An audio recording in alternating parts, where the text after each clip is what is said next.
السلام علیکم ورحمۃ اللہ وبرکاتہ۔ ایک بھائی کا سوال آیا ہے ابھی واٹس ایپ پر کہ السابقون الاولون، اس سے متعلق آپ کچھ ارشاد فرمائیے۔ دیکھیں، السابقون الاولون کے جو الفاظ ہیں یہ سورہ التوبہ کی آیت نمبر 100 میں 100 میں آتے ہیں، جس میں اللہ عز و جل ارشاد فرماتا ہے کہ والسابقون الاولون من المہاجرین والانصار، اور مہاجرین اور انصار میں سے نیکی میں سبقت کرنے والے اور سب سے پہلے ایمان لانے والے۔ تو السابقون کا مطلب کیا ہوا؟ سبقت کرنے والے۔ اور اسی لفظ کو آپ کو یاد ہوگا کہ سورہ الواقعہ کی تفسیر میں بھی ہم نے بڑی تفصیل سے اس پر بات کی تھی، لیکن یہاں پہ السابقون الاولون کا کانٹیکسٹ اس دنیا کی زندگی کے اعتبار سے اور وہاں ہم نے آخرت کے اعتبار سے ذکر کیا تھا۔ اور اللہ سبحانہ وتعالی نے مہاجرین اور انصار کا جب یہاں ذکر کیا تو یہ دونوں وہ ٹائٹلز ہیں جو دنیا میں ان لوگوں کو دیے گئے۔ تو مہاجرین تو وہ ہیں جو مکے سے ہجرت کر کے مدینہ منورہ آئے یا اوائل دور میں ہجرت کر کے آنے والے، خواہ مکے سے آئے ہوں یا کسی اور مقام سے۔ اور انصار وہ ہیں جو مدینے والے ہیں۔ تو انصار کا معنی کیا ہے کہ جو مددگار ہوئے۔ اچھا، پھر اللہ فرماتا ہے والذین اتبعوہم باحسان، اور جن مسلمانوں نے نیکی میں ان کی اتباع کی، اور اسی لیے یہاں سے اتبعوہم سے تابعی کا لفظ نکلا ہے۔ وہ جو صحابہ کی اتباع کرنے والے ہیں انہیں ہم تابعی کہتے ہیں۔ اور یہاں پر باحسان، یہاں درجہ احسان کی بات ہو رہی ہے۔ آپ یاد رکھیں کہ جو کیٹیگریز ہیں مسلمان، مومن اور محسن، وہ جو درجہ اسلام پر ہے، جو درجہ ایمان پر ہے، اور جو درجہ احسان پر ہے، اس پہ پھر جو حدیث جبریل ہے اس میں بڑی تفصیل سے بات ہوئی۔ بہرحال وہ لوگ جنہوں نے اتباع کی تو تابعی ہو گئے، صحابہ کی اتباع کرنے والے، اور وہ جو تابعین کی اتباع کرنے والے ہیں انہیں آپ تابعی کہتے ہیں، وہ جو تابعی کی اتباع کرنے والے۔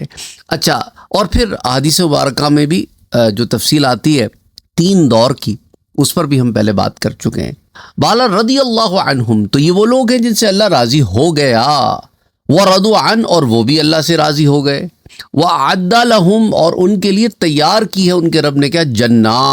جنتیں تجری تحتیہا الانہار، اور ایسی جنتیں جس کے نیچے نہریں، دریا بہتے ہیں، نہریں بہتی ہیں، خالدین فیہا ابدا، اور وہ ان میں ہمیشہ ہمیشہ رہیں گے۔ ذالک الفوز العظیم، اور یہ جو ہے یہ بہت بڑی کامیابی ہے۔ کامیابی کا جو ایلیمنٹ ہے وہ یہاں پر ہے کہ اللہ سبحانہ وتعالی نے آخرت کی زندگی میں انہیں کامیابی عطا فرمائی ہے۔ اصل میں کامیابی تو یہ ہے۔ اچھا، اب آ جائیں اس ضمن میں کہ اس آیہ مبارکہ کا جو لفظی ترجمے کے بعد اب اس میں جو تفصیلات ہیں اس پر بھی ذرا نظر دیکھ لیتے ہیں۔ تو اس آیت میں مہاجرین اور انصار میں سے جو سابقون الاولون ہیں یا اولین ہیں، اس کے مصداق کون صحابہ ہیں؟ اس میں پھر متعدد اقوال آتے ہیں۔ امام ابن جریر نے متعدد اسانید کے ساتھ عامر اور شعبی سے روایت کیا ہے کہ وہ صحابہ جو بیعت رضوان کے موقع پر حاضر تھے، اور حضرت ابو موسیٰ الاشعری اور سعید ابن مسیب اور ابن سیرین اور قتادہ وغیرہ، وہ روایت کرتے ہیں کہ یہ وہ صحابہ ہیں جنہوں نے حضور صلی اللہ علیہ وآلہ وسلم کے ساتھ دونوں قبلوں یعنی بیت اللہ اور بیت المقدس کی طرف منہ کر کے نماز پڑھی، سو وہ مہاجرین اولین میں سے۔ تو اب آپ یہاں پر دیکھ سکتے ہیں کہ متعدد اسانید میں عامر اور شعبی کیا روایت کرتے ہیں، اور حضرت ابو موسیٰ اشعری اور سعید ابن مسیب اور ابن سیرین اور قتادہ وغیرہ کیا روایت کرتے ہیں۔ تو 2 قول آپ کو یہاں پر مل جاتے ہیں۔ ایک جامع البیان کی جز نمبر 11 صفحہ 10 اور 11 پر ہے، اور یہ اقوال آتے ہیں، اور تفسیر ابن ابی حاتم میں بھی اقوال آتے ہیں جلد نمبر 6 صفحہ 1868 پر۔ اچھا، جہاں تک امام عبد الرحمن بن علی بن محمد جوزی حنبلی کا تعلق ہے، جو متوفی ہیں 597 ہجری کے، وہ اس ضمن میں لکھتے ہیں کہ اس آیت کے متعلق جو ہے کہ اس آیت کے مصداق کون لوگ ہیں، کس کے اوپر یہ آیت پوری ہوتی ہے، وہ اس میں 6 اقوال ہیں۔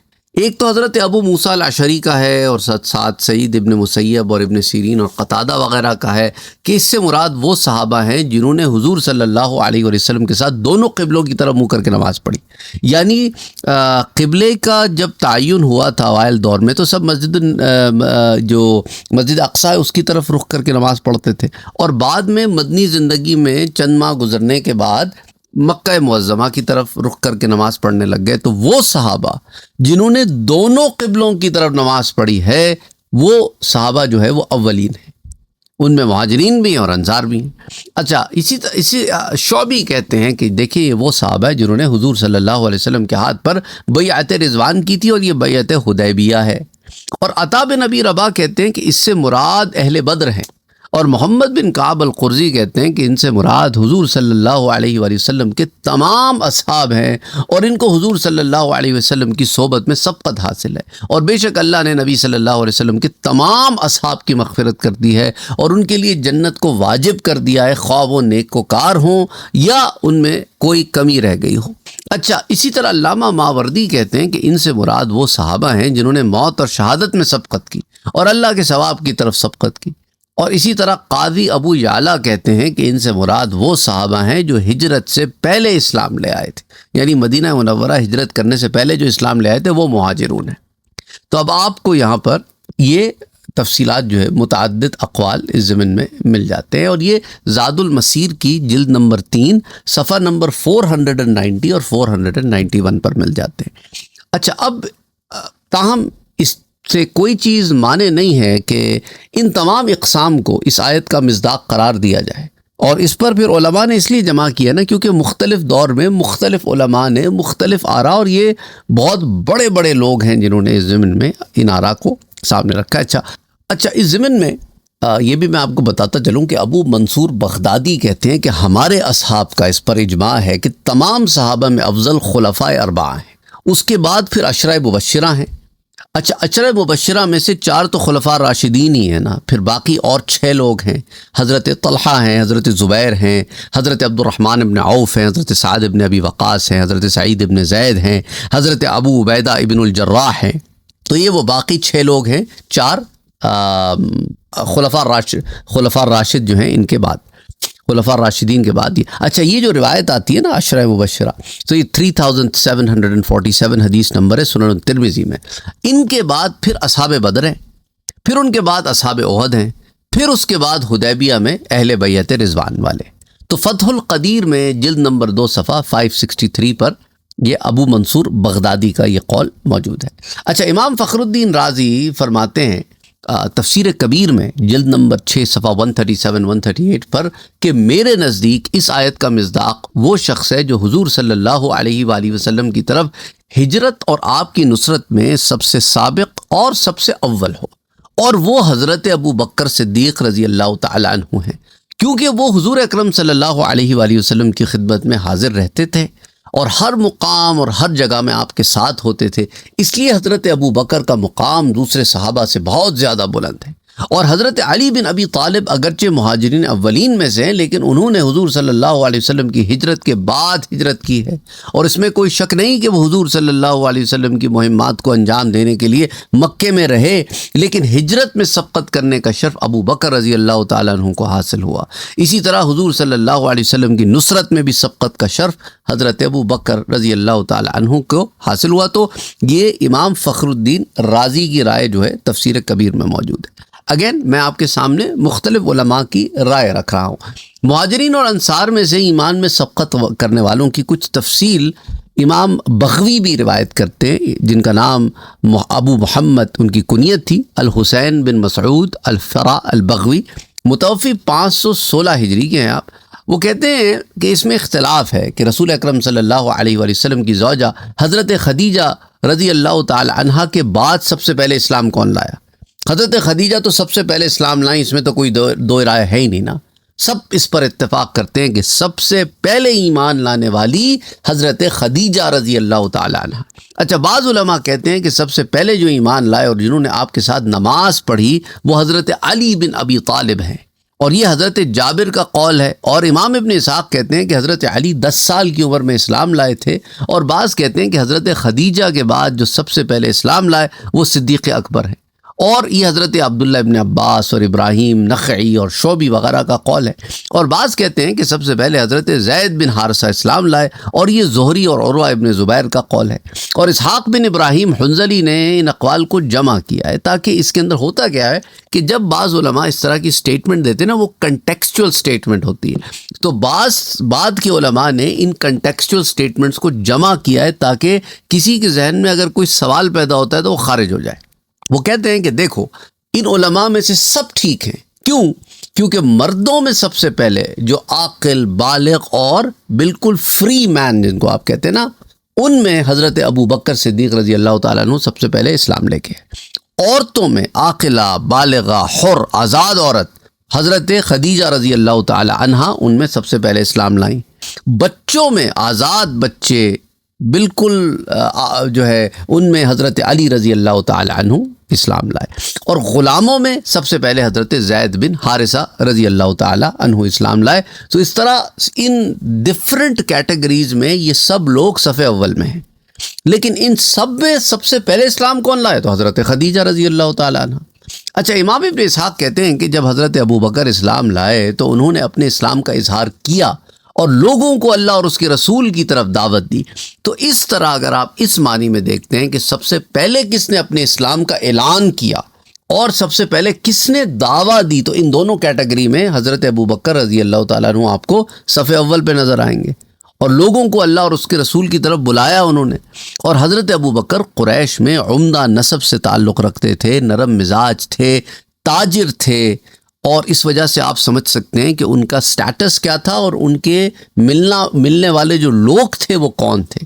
وہ ایک ایلیٹ کلاس میں موو کرتے تھے تاجر ہونے کی وجہ سے اور عمدہ نسب رکھنے کی وجہ سے، اپنی خوش اخلاقی کی وجہ سے مشہور تھے۔ لوگ ان کے پاس آتے تھے، متعدد معاملات میں ان سے الفت رکھتے تھے، کیونکہ وہ حسن معاملہ کو جانتے تھے۔ وہ لوگوں کے جب نسب بیان کرتے تھے تو اس کے اندر کمیاں نہیں بیان کرتے تھے، کیونکہ کمی تو کوئی نہیں سننا چاہتا نا، اور کمی بیان کرنا مقصد بھی نہیں ہونا چاہیے لوگوں کے آباء و اجداد کی۔ اچھی اچھی چیزوں کو ہائی لائٹ کرتے تھے۔ حضرت ابو بکر رضی اللہ تعالیٰ عنہ کو جس شخص پر اعتماد ہوتا وہ اس کو اسلام کی دعوت دیتے تھے۔ لہٰذا اب آپ یہ دیکھیں، عشرہ مبشرہ کی میں نے آپ کو لسٹ بتائی نا، عشرہ مبشرہ میں کون کون لوگ ہیں جو حضرت ابو بکر کے ہاتھ پر ایمان لائے ہیں ان کی دعوت سے؟ حضرت عثمان بن عفان، حضرت زبیر ابن عوام، حضرت عبد الرحمن ابن عوف، حضرت سعد بن ابی وقاص، حضرت طلحہ بن عبید اللہ۔ اب آپ دیکھ سکتے ہیں کہ اس فہرست میں عشرہ مبشرہ میں تھے حضرت عثمان، حضرت زبیر، حضرت عبد الرحمن، حضرت سعد، حضرت طلحہ۔ یہ کتنے لوگ ہو گئے؟ 5 لوگ ہو گئے۔ 5 لوگ، آدھے لوگ عشرہ مبشرہ میں حضرت ابو بکر رضی اللہ تعالیٰ عنہ کی دعوت پر اسلام لے کے آئے، اور حضرت ابو بکر کو ملا کے 6 لوگ ہو جاتے ہیں۔ عشرہ مبشرہ میں 6 تو یہ لوگ ہو گئے۔ حضرت علی رضی اللہ تعالیٰ عنہ وہ پہلے اسلام لا چکے ہیں تو وہ 7ویں ہو گئے۔ حضرت عمر کے بارے میں آپ جانتے ہیں کہ وہ اسلام لے کے آئے، کب اسلام لے کے آئے۔ بہرحال تو جب انہوں نے اسلام قبول کر لی اور نماز پڑھ لی تو حضرت ابو بکر ان کو حضور صلی اللہ علیہ وسلم کی خدمت میں لے کر آئے، اور یہ وہ 8 شخص تھے جنہوں نے اسلام کی طرف سبقت کی تھی۔ پھر لوگ آہستہ آہستہ اسلام میں داخل ہوتے لئے، اور جہاں تک انصار کا تعلق ہے تو سبقت کرنے والے تو وہ لوگ تھے جنہوں نے حضور صلی اللہ علیہ وسلم سے ہجرت سے قبل لیلۃ العقبہ میں بیعت کی تھی۔ اس میں العقبۃ الاولیٰ ہے، یہ مکے کے قریب ایک گھاٹی تھی، مدینے سے لوگ حج کے لیے آتے تو حضور صلی اللہ علیہ وسلم اس گھاٹی میں تبلیغ فرماتے تھے۔ تو پہلی دفعہ جب اصحاب العقبہ الاولیٰ جسے کہا جاتا ہے تو 6 لوگ آئے تھے جو اسلام قبول کر کے واپس گئے۔ اگلے سال جب یہ 6 لوگ گئے تو 7 اپنے ثانی دوسرے میں کئی لوگوں کو اپنے ساتھ لے کے آئے جو اصحاب العقبہ ثانیہ، وہ 70 سے زائد لوگ آئے تھے اگلی دفعہ حضور صلی اللہ علیہ وسلم کے ہاتھ پر بیعت کرنے کے لیے۔ اور پھر حضور نے حضرت مصعب ابن عمیر کو انہیں قرآن کی تعلیم دینے کے لیے ان کے ساتھ بھیجا تھا، یا ان کے پیچھے بھیجا تھا۔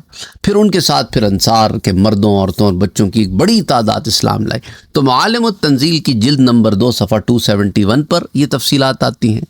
اسی طرح ایک اور کتاب ہے اللباب فی علوم الکتاب، اس کی جلد نمبر 10 صفحہ 186-187 پر بھی تفصیلات آتی ہیں۔ اچھا، مہاجرین سے مراد وہ صحابہ ہیں جنہوں نے اسلام اور حضور صلی اللہ علیہ وآلہ وسلم کی خاطر اپنی قوم، اپنے قبیلے اور اپنے وطن کو چھوڑ دیا، اور انصار سے مراد وہ صحابہ ہیں جنہوں نے دشمنان اسلام کے خلاف حضور صلی اللہ علیہ وآلہ وسلم کی مدد کی اور آپ کو اور آپ کے اصحاب کو مدینے میں پناہ دی۔ امام محمد بن سعد جو متوفی ہیں 230 ہجری کے، اپنی سند کے ساتھ یہ روایت لاتے ہیں کہ حضور صلی اللہ علیہ وآلہ وسلم ایام حج میں تبلیغ کے لیے تشریف لے گئے تو آپ کو مدینے سے آئے ہوئے 6 لوگ ملے۔ آپ نے ان سے پوچھا کہ کیا تم یہود کے حلیف ہو؟ انہوں نے کہا ہاں۔ آپ نے ان کو اللہ کی طرف دعوت دی اور ان پر اسلام پیش کیا اور ان کے سامنے قرآن کی تلاوت کی، سو وہ مسلمان ہو گئے۔ اور یہ لوگ کون تھے؟ یہ بنو نجار سے تعلق رکھتے تھے۔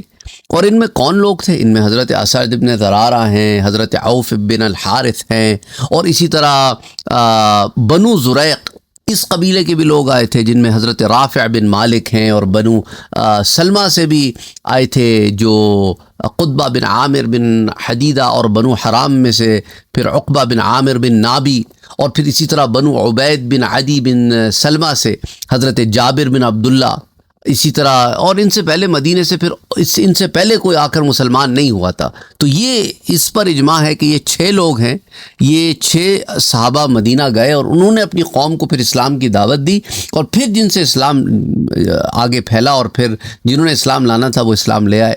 تو اب ان دنوں انصار کے ہر گھر میں حضور صلی اللہ علیہ وآلہ وسلم کا ذکر ہو رہا تھا۔ اچھا، ابن سعد لکھتے ہیں کہ اس کے دوسرے سال نبی صلی اللہ علیہ وآلہ وسلم کے پاس اس گھاٹی میں ان 6 کے ساتھ 6 اور لوگ آئے تھے، اور ان میں پھر بنی عوف بن الخزرج میں سے حضرت عبادہ بن الصامت، اور یزید بن ثعلبہ، اور بنو عامر سے عباس بن عبادہ، اور بنو زریق میں سے ذکوان بن عبد قیس، اور یہ 10 افراد خزرج میں سے تھے۔ اور اسی طرح اوس میں سے 2 لوگ آئے تھے، ابو الہیثم بن النہیان، اور یہ بنی عبد الاشل کے حلیف تھے، اور پھر بنو عمر بن عوف میں سے عویم بن ساعدہ۔ یہ سب مسلمان ہو گئے، اور انہوں نے حضور صلی اللہ علیہ وسلم کے ہاتھ پر بیعت کی کہ وہ اللہ کے ساتھ کسی کو شریک نہیں کریں گے، اور نہ چوری کریں گے، نہ زنا کریں گے، نہ اپنی اولاد کو قتل کریں گے، نہ کسی پر بہتان لگائیں گے، اور نیک کام میں کسی کی مخالفت نہیں کریں گے۔ آپ نے فرمایا اگر تم نے اس عہد کو پورا کیا تو تمہارے لیے جنت ہے، اور جس نے ان ممنوع کاموں میں سے کوئی کر لیا تو اس کا معاملہ اللہ کے سپرد ہے، وہ چاہے تو ان کو معاف کر دے اور چاہے تو عذاب دے۔ تو اس وقت تک دیکھیں جہاد فرض نہیں ہوا تھا، یہ لوگ مدینے چلے گئے اور اللہ نے اسلام کو غلبہ عطا فرمایا، اور اسعد بن زرارہ مدینے میں مسلمانوں کو جمعے کی نماز پڑھاتے تھے، اور یہ سب سے پہلی جمعے کی نماز تھی۔ اور یہ 12 لوگ جو ہے اصحاب عقبہ الاولیٰ ہیں، اور انصار میں سے سابقین الاولین ہیں۔ ان کے بعد پھر 70 آدمی مدینے سے مکے کی گھاٹیوں میں آئے، اور حضور صلی اللہ علیہ وسلم نے ان کو مسلمان کیا۔ یہ اصحاب عقبہ الثانیہ ہیں۔ تو پہلی دفعہ جو 6 لوگ آئے تھے، پھر اس کے بعد وہ گئے تو اگلے سال 12 آئے، تو پھر وہ گئے تو پھر اگلے سال 70 کے قریب لوگ آئے تھے۔ الطبقات الکبریٰ میں جلد 1 صفحہ 170 171 پر یہ تفصیلات آتی ہیں۔ اچھا، اب جو شخص مہاجرین اور انصار کے بارے میں یہ انفارمیشن رکھتا ہے، وہ فضائل بھی جاننا چاہے گا، تو دیکھیں جو شخص حضور کی صلی اللہ علیہ وسلم کی زندگی میں آپ پر ایمان لایا، اور اس نے آپ کی ظاہری حیات میں آپ کی صحبت اختیار کی، اس طور پر کہ آپ کو دیکھا یا آپ کی گفتگو سنی، یعنی اگر دیکھنے کے قابل نہیں تھا، نابینا تھا، تو بھی صحابی ہے، آپ کی گفتگو سنی ایمان کی حالت میں، یا آپ کے ساتھ سفر یا کسی اور مقام پہ حضر کے، یعنی آپ کہیں ٹھہرے ہوئے ہوں، وہاں پر کسی مجلس میں حضور کی صحبت میں رہا ہو، یہ صحبت خواہ ایک لحظہ، ایک لمحہ، ایک سیکنڈ کی ہو، اور وہ شخص ایمان پر ہی مرا ہو، فوت ہوا ہو، ایمان پر آخری لمحے تک ایمان پر قائم رہا ہو، حتیٰ کہ حالت ایمان میں اس کو موت آئی ہو، تو وہ شخص صحابی کہلاتا ہے۔ ان میں سے مہاجرین وہ ہیں جنہوں نے مکے سے ہجرت کی، اور انصار وہ ہیں جنہوں نے مدینے میں آپ کو اور آپ کے اصحاب کو پناہ دی۔ اور حضرت ابو سعید الخدری بیان کرتے ہیں کہ نبی اکرم صلی اللہ علیہ وآلہ وسلم نے فرمایا کہ میرے اصحاب کو برا نہ کہو، اگر تم میں سے کوئی شخص احد پہاڑ جتنا سونا بھی خیرات کرے تو وہ ان کے دیے ہوئے 1 مد یا نصف، یعنی 1 مد یعنی 1 کلو گرام یا اس کے آدھے کے برابر بھی نہیں ہوگا۔ اور یہ متفقن علیہ روایت بخاری شریف مسلم شریف دونوں میں آتی ہے۔ بخاری میں حدیث 3673 اور مسلم میں حدیث 2541، سنن ابی داؤد، سنن ترمذی، مسند امام احمد، مسند ابو یعلا، صحیح ابن حبان وغیرہ سب میں آتی ہے۔ اچھا، اب آج کل ایک عجیب دور چل پڑا ہے، انا للہ و انا الیہ راجعون، کہ صحابہ کرام پر لوگ باتیں کرنے لگ گئے ہیں۔ اب یہی ہے کہ عقل پر پردے پڑ گئے ہوں تو سب سے پہلے کیا ہوتا ہے؟ حیا جاتی ہے، دماغ سے بھی حیا چلی جاتی ہے، اور آنکھوں سے اور کانوں سے اور زبان سے بھی حیا چلی جاتی ہے۔ تو جو بے حیا ہو جاتا ہے وہ اپنے بزرگوں پر زبان کو دراز کرتا ہے، اور پھر اس زبان درازی کو ڈیفینڈ کرتا ہے، بجائے اس کے کہ وہ ہدایت اختیار کرے۔ اس طرح کے لوگ مارکیٹ میں آج کل بہت زیادہ ہوئے ہوئے ہیں، اور بہت تیزی سے ان کو سنا بھی جا رہا ہے، کیونکہ ہمارے ہاں ماحول ہی ایسا ہے۔ اللہ ہدایت دے، اللہ ہدایت دے۔ لوگوں کو اس قسم کی ڈرامے بازیاں اچھی لگتی ہیں، اللہ ہدایت دے۔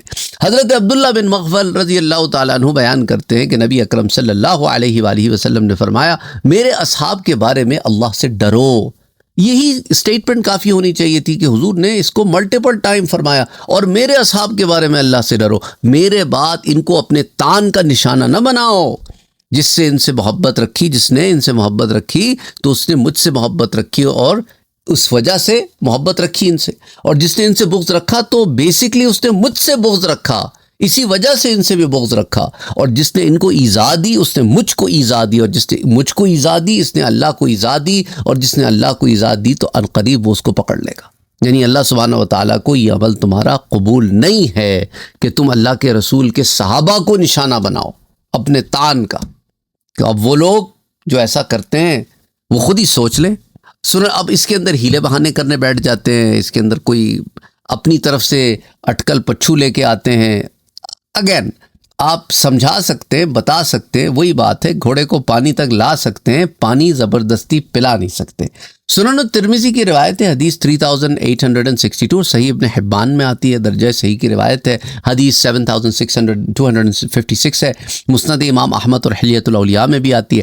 حضرت عبداللہ ابن عمر بیان کرتے ہیں کہ نبی اکرم صلی اللہ علیہ وآلہ وسلم نے فرمایا، یہ بات تو بڑی زبردست ہے ان لوگوں کے لیے جو اپنی زبانوں پہ انہیں صحابہ کے معاملے میں کنٹرول نہیں ہے، کہ حضرت عبداللہ ابن عمر فرماتے ہیں کہ جب تم ان لوگوں کو دیکھو جو میرے صحابہ کو برا کہتے ہیں تو کہو کہ تمہارے شر پر اللہ کی لعنت ہو.